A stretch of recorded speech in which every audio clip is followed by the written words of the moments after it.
रोज एक ओवी संतांची, रोज एक ओवी संतांची. देवाची ये द्वारी उभा क्षण भरी, तेणे मुक्तीचारी साधियेल्या.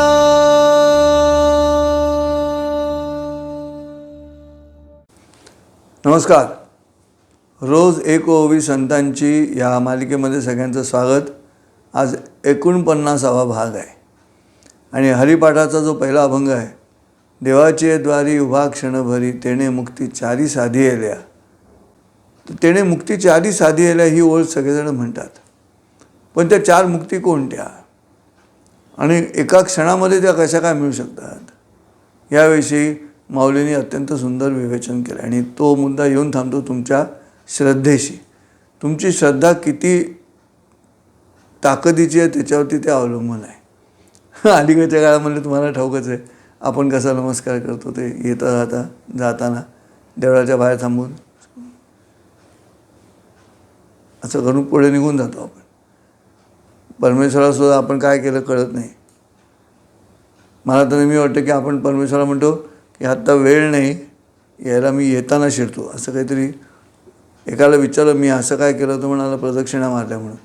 बाहेरच देवळापुढून चालत असता चपला काढून रस्त्यावरती थांबलो मिनटं दोन. देवळापुढून चालत असता चपला काढून रस्त्यावरती थांबलो मिनटं दोन, कारण पुन्हा कधीतरी देवळात जाईन तेव्हा देवानं मला विचारू नये आपण कोण, म्हणून मी आपला आलोच असं म्हणून निघून जातो काय कोण असतो. पण मला असं वाटतं की ज्ञानेश्वर माऊलींच्या मनामध्ये तो हा क्षण नव्हे, हा क्षण वेगळा असणार. परवा माझी रिक्षा एका स्कूटरवाल्यावरती आदळणार होती. नंतर कळलं ती वाली आहे, तो वाला नव्हताच. सगळ्यांचेच कपडे आजकाल सारखे झाल्यामुळे पटकन फरकही कळत नाही आणि ते सगळं हुडबुड घातलेलं असल्यामुळे आधीवर लक्षात येत नाही. आणि रस्त्याच्या मध्येच थांबली स्कूटरवरनं मुलगी. बरं, आपल्या शहरांमध्ये आता सिग्नल द्यायची पद्धत नाही की मी थांबतोय. ती मध्ये थांबली, अशी मान आडवी करून तिने असं केलं आणि पुढे गेली. मी रिक्षावाल्याला विचारलं काय रे केलं तिने, तर रिक्षावाला म्हणाला परीक्षा चालू आहेत, तिने दगडूशेठ गणपतीला नमस्कार केला.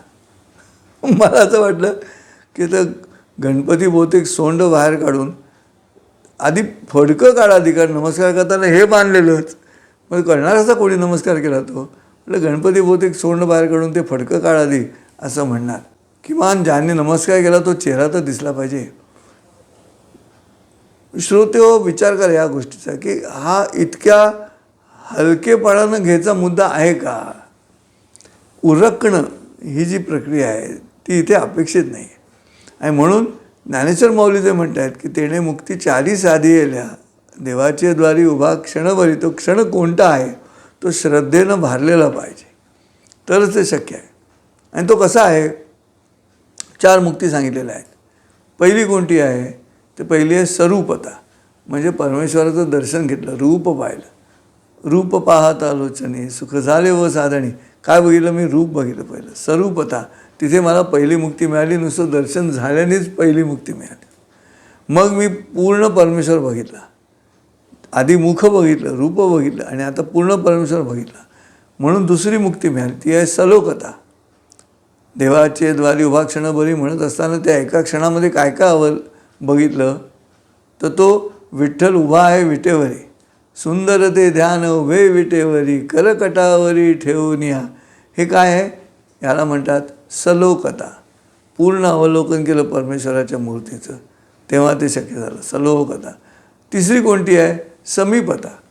रूपाच्या आकर्षणामुळे पूर्ण अवलोकन केलं आणि आता मला जवळ जावं असं वाटलं, म्हणून मी परमेश्वराच्या जवळ गेलो. हा सगळा श्रद्धेचा प्रवास आहे श्रोतेहो. आणि मग मी जवळ गेलो, समीपता, तिसरी मुक्ती म्हणावी. आणि जवळ गेल्यानंतर माझ्यात आणि त्याच्यात काहीच फरक उरला नाही. दोघंही आम्ही जोडले गेलो एकमेकांना.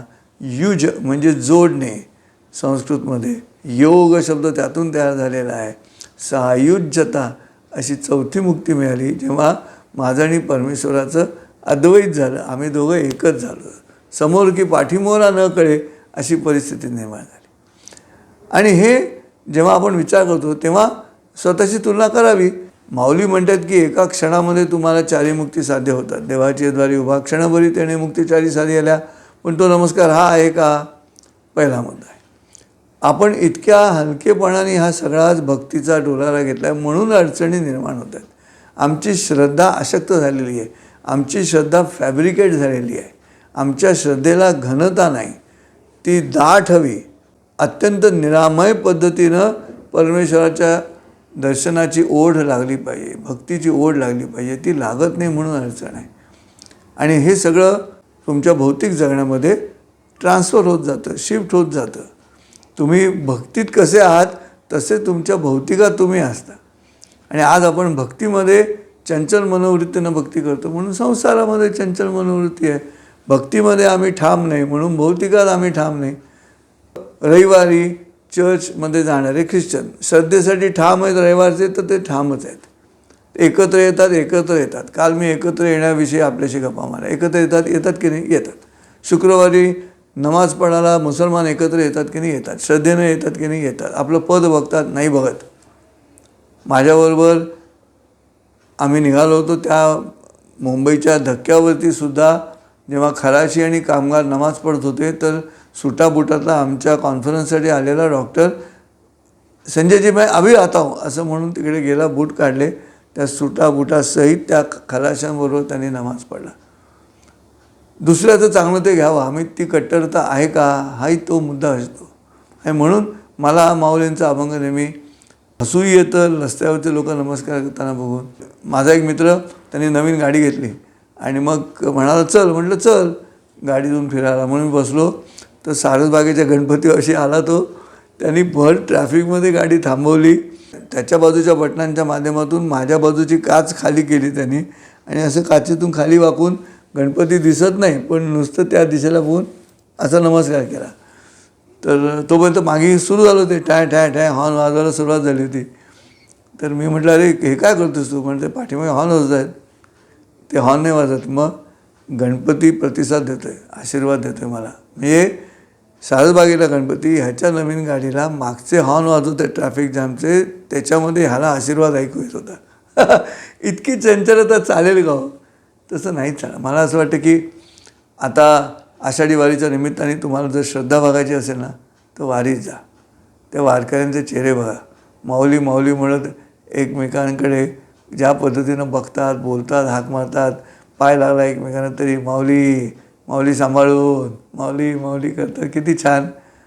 या मंडळींची श्रद्धा बघा म्हणजे तुम्हाला लक्षात येईल आपल्या श्रद्धेमध्ये कुठेतरी गडबड झाली की काय असं वाटत जातं. कारण बुद्धी आत येते आणि बुद्धी आणि श्रद्धा या दोघी बहिणी जरी असल्या तरी एक मनाशी निगडीत आहे आणि एक मेंदूशी निगडीत आहे. आम्हाला मनाशी निगडीत लागणार आहे तरच तुम्हाला या चारी मुक्ती म्हणजे काय याची अनुभूती येऊ शकते. ती अनुभूती यायची असेल तर श्रद्धा दृढ करा तरच ते शक्य आहे, अन्यथा ते शक्य नाही. असो उद्या सकाळी 50वा भाग मी आपल्यासमोर सादर करेन आणि नंतर आत्ता तरी निर्णय असा घेतला आहे की सोमवार आणि गुरुवार आठवड्यातून 2 दिवस मी ओव्यांच्या माध्यमातून आपल्याशी संवाद साधणार आहे.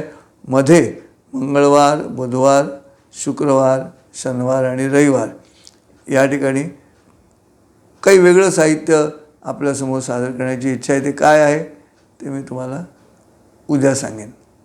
आज या ठिकाणी थांबतो. पुन्हा भेटू उद्या पहाटे 5 वाजता. रामकृष्ण हरी. रोज एक ओवी संतांची, रोज एक ओवी संतांची.